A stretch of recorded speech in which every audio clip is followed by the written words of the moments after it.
A very, very good evening, a very good morning, good afternoon. It depends with whatever time that you are going to be watching this video. And this is quite an interesting interview that we are holding here with the aspiring member of parliament for Epworth, Mr. Taurai Kandishaya. Welcome, sir. Thank you so much. Tell me, what are you promising that is different in Epworth right now, just for a start? I'm not promising to do anything different. Besides, I promise to move forward with the development trajectory that is initiated by the President, Comrade Emmerson Mnangagwa. The trajectory goes a long way to the extent of issuing title deeds to the people of Epworth. You agree with me that the settlement in Epworth was kind of haphazard. But when Zanu won during the by-elections last year, the President promised to issue title deeds to the residents of Epworth. He delivered. He issued title deeds. There are 10,000 title deeds to date, and the target is 1,000. So as an incoming MP from Zanu-PF, what I need to do is to fit into the development agenda of the President, which is clearly stated in the National Development Strategy 1, NDS 1, which points to Vision 2030 of seeing a middle upper income economy by 2030. And this type of economy guarantees standard infrastructure. It guarantees standard service delivered to the people. This includes safe water, safe drinking water, road networking, housing for all, better schools, quite a lot, which is in the vision of the President. So this is what I am promising to the people of Epworth. Do you have any challenges that you have been facing in your campaign trail? We hear they tell us that they've been banned, and it seems like your campaign was very, very smooth. Do you encounter those kind of things? The main challenge that I am facing in Epworth is the incumbents of opposition councillors who are on a rampage of illegally distributing land, amassing funds for themselves.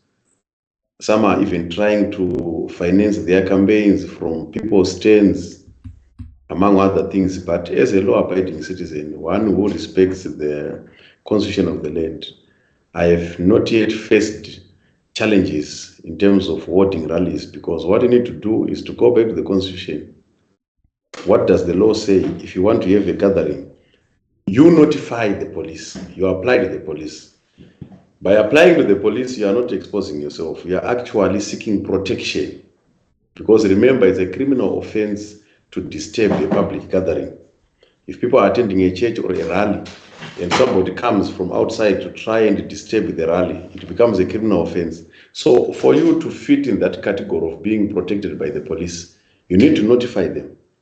In response, the police will tell you, you are allowed, you are permitted to hold your rally from this time to this time. So as law-abiding citizens and Zanu-PF people, you know that we also have a constitution of our own in the political party. And the constitution mandates us to respect the national constitution, which is the supreme law of the land. So I have not yet faced any challenge. What are you doing to ensure that there is peace ahead of the elections in your constituents? We know obviously you've got opponents that you are contesting against. What are you doing, maybe together with those you are campaigning with? Oh, well, we are facilitating and initiating for free medication, especially for the elderly and for the juveniles. We are also in a process of servicing our roads. We are busy drilling boreholes. Why boreholes? Because this is a temporary measure that we are putting in place to reduce the gap that was created by the administration of the opposition.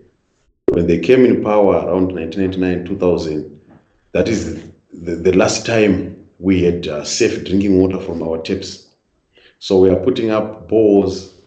We are also engaging churches to tell them that the relationship between church and government is a necessity when it comes to nation building, when it comes to promoting peace. So, when you are giving people free medication, you will never have violence in such an area. At the end of the day, people will express their unconditional love for ZANU-PF, for President Mnangagwa, for myself, and for my councillors. So basically, what we are doing to guarantee peace in Epworth is to deliver service, is to bridge the gap that was created by the incompetent outgoing councillors of the opposition. When you talk about service delivery that you are promising to give, one would accuse ZANU-PF of withholding the way to successful service delivery. Like they talk about local governance versus central government, and it looks like it's a problem that ZANU-PF has created so that they can bring in their candidates to solve it. Don't you think so? Oh, well, councils, they buy vehicles for themselves. You agree with me that there is a package for mayor, package for councillors, they sponsor trips, and the councillors are entitled to stands, a commercial stand and a residential stand. So are you saying that ZANU-PF doesn't mind seeing opposition councillors becoming rich? They only mind and interfere when it comes to service delivery. We don't care when councillors are being allocated hefty salaries and huge amounts of money for data, buying each other iPhone phones, sponsoring unnecessary trips. We don't care. We only interfere when it comes to garbage collection, when it comes to delivering, safe water for drinking. That's a lie and it's a shame. Or what the government does. There's a difference between the central government and the local government. That's why the local government vachinoita consultations for their budgets. The thing is that when you elect individuals who are coming from a very poor background in terms of, a political, people who are coming from a political party that is not stable, and the people are coming not to save the others, but to fatten their pockets. When you elect an individual who is looking for a job, it becomes a problem. There's no way ZANU-PF can interfere and disturb the service delivery. And at the end of the day, we end up doing it ourselves. We cannot be straining ourselves. If ZANU-PF wanted to, and the central government wanted to interfere, the central government could be taking all the monies from the council. They could not be buying vehicles. They could not be buying tablets. They could not be buying iPhones. I just want to hear your thoughts on the entrance of Saviour Kasukuwere and his disqualification. Well, Saviour Kasukuwere was not disqualified per se. The law simply says that if you have not been a resident of this country for a minimum of 18 months. Remember, the constitution is the supreme, and this constitution was voted for during the GNU era by the three political parties, meaning to say it's a product for all. But I understand when Kasukuwere enrolled to study law at UZ, I think you remember very well, which he didn't finish. After committing series of crimes that include poisoning of elephants, abusing office, achita zvachiland baron. So he ended up akutiza munyika akuenda South Africa anozopedzisa law. So we must understand Kasukuwere from a perspective yekuti when people say little knowledge is very dangerous, they refer to Saviour Kasukuwere. Munhu I understand kuti law haisi. He went to school to study law. Ari pakati ndobadzingwa chikoro atiza yega haana kuzopedzisa law. Saka munhu asingagone kuitranslata kuinterpreta law kuti inorevei. Unfortunately, he then roped in malawyers asati ambohwina chero maintenance case vana Jack Sandi. Handisati ndambozwa kunonzi Jack Sandi aita lawyer, handisati ndambozwa kunonzi Rex Midzi aita lawyer. You see, then mobva masangana a group of failures. Bofu rotungamira rimwe bofu. So Kasukuwere was not disqualified by the courts, was not disqualified by ZANU-PF. He disqualified himself. So he is an indecisive man. If he was decisive, angadai akaziva pachiri negore kuti one day ndichada kuita president. Munhu anga achingoitawo matry and error, but understand him from a perspective yekuti haana kuzopedza kudzidza mutemo. So he's a nobody, and if you check the history of Saviour Kasukuwere, what did he do when he was minister? What did he do in ZANU-PF? What's so special about Saviour Kasukuwere? You remember very well that after independence, We had one powerful man, Edgar Tekere. He was the Secretary General of the party. He started his own political party. He lost to Zanu-PF. Around 1999, 2000, we had Margaret Dongo, a war veteran who also started her political party. She lost. We had Joyce Mujuru, who was the vice president, in Zimbabwe. She started a political party. She lost. In 2018, our departed father, Comrade Mugabe, may his soul rest in peace, was forced by the wife and other people to say endorse Nelson Chamisa. As mighty as he was, he endorsed Nelson Chamisa lost. So who do you think Saviour Kasukuwere is? Especially being surrounded by individuals like Godfrey Tsenengam. We have never won an election in Zanu-PF. Tsenengam tried 4 times to stand as an MP of Zanu-PF in Mount Darwin, in raw Mount Darwin.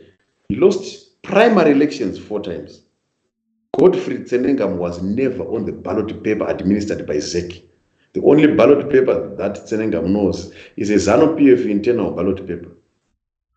So if you are surrounded by such people, you're also surrounded by Walter Mzembe, who lost Central Committee elections in Masvingo, to a mere villager, an individual who stole televisions, a war minister, stealing televisions, my brother, becomes an advisor to a presidential aspirant. You have Jim Kunaka as your runner boy.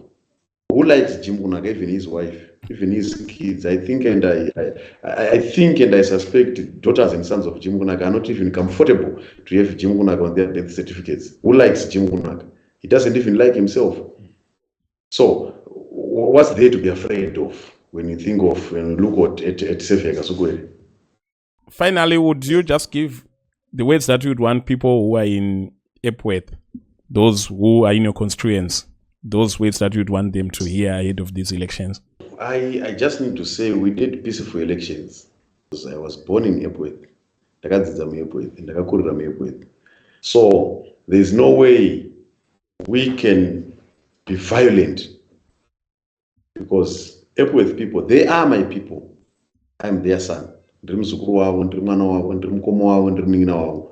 Unlike voting for a murderer who is coming from outside, taking Epworth residents for a fool. You know very well in 2018 that Metu strangled his wife to death, and he bought his way out of the course. The same judiciary that they alleged to be captured by Zanu-PF, he escaped. And it's my advice to the women in Epworth that they must just stand in solidarity with the late wife of Metu by not voting him. They must not promote domestic violence. They must not, vote murderers into office. But it seems like he's not convicted. Yeah, they say absence of evidence is not evidence, absence, something like that. Because, in our courts of law, we use, evidence. We see something like, conviction of innocent and acquittal of guilt. Because Taurai and everything else. But, court. That's why you see him today, he's dark, the next day he's light, the next day he's pale. That continued change of skin complexion can be a testimony to you that this person lost the identity. And you cannot remain with your identity when you killed somebody, my brother. You keep on changing, trying to hide, trying to renew yourself, not knowing that when you kill somebody, you cannot renew the skin to become a new person. You need to renew your heart to confess the sins and to face the music. Honorable, because of our time, I think we have to leave this conversation here. And I would want to say, for all the campaigns that I've seen, this is actually the well-branded campaign that I have seen so far. And I would want to give some kudos to your team that you are working with. And with that, we are out. Thanks so much.